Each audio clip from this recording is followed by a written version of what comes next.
ডারউইনে ঐতিহাসিক জয়ের রেশ কাটতে না কাটতেই দ্বিতীয় টেস্টের প্রস্তুতিতে বাংলাদেশ। দীর্ঘ ফ্লাইট বিলম্বের ধকল পেরিয়ে ম্যাকাইতে পৌঁছে স্বস্তির আবহাওয়া পেয়েছে টাইগাররা। আর ইনজুরি কাটিয়ে ফিট শরীফুল ইসলাম অপেক্ষা দলে ফেরার। ডারউইনে অস্ট্রেলিয়া বধের পর এবার বাংলাদেশের চোখ ম্যাকাইতে। ফ্লাইট বিলম্বের কারণে প্রায় 14 ঘন্টা বিমানবন্দরে কাটিয়ে ম্যাকাইতে পৌঁছে টাইগাররা। ডারউইনের তুলনায় ম্যাকাইয়ের ওয়েদার টাইগারদের জন্য বেশি উপযোগী বলে জানান পেসার শরীফুল ইসলাম।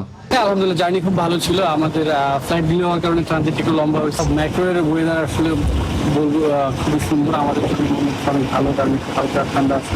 যুক্তরাষ্ট্রের 1 নম্বর জিম চেইন গোল্ড জিম এখন আবারও বাংলাদেশে। বসুন্ধরা আবাসিক এলাকা ও বসুন্ধরা সিটি শপিং মলে। ম্যাকাইতে পৌঁছে অজিদের ধবলদোলায় প্রস্তুতি শুরু লাল সবুজের প্রতিনিধিদের। প্রথম দিন অনুশীলনের অংশ হিসেবে জিম সেশন শেষ করে নাজমুল শান্তর দল। প্রথম টেস্টে ইনজুরিতে থাকা শরীফুল ইসলাম এখন ফিট। টিমের এনভায়রনমেন্ট খুব ভালো এবং কি আমরা একে অপরের সবাই দেখতেছি, একে অপরের উপর সাপোর্ট করে, প্রতিটা টুরি করে।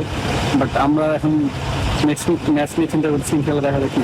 22 আগস্ট গ্রেট ব্যারিয়ার রিফ অ্যারেনায় অজিদের বিপক্ষে দ্বিতীয় টেস্টে মাঠে নামবে বাংলাদেশ। স্বাগতিকদের মাঠে ঐতিহাসিক জয়ের আত্মবিশ্বাস নিয়ে সিরিজ জয়ের লক্ষ্য বাংলাদেশের। মাহাদি ইমরান, নিউজ 24।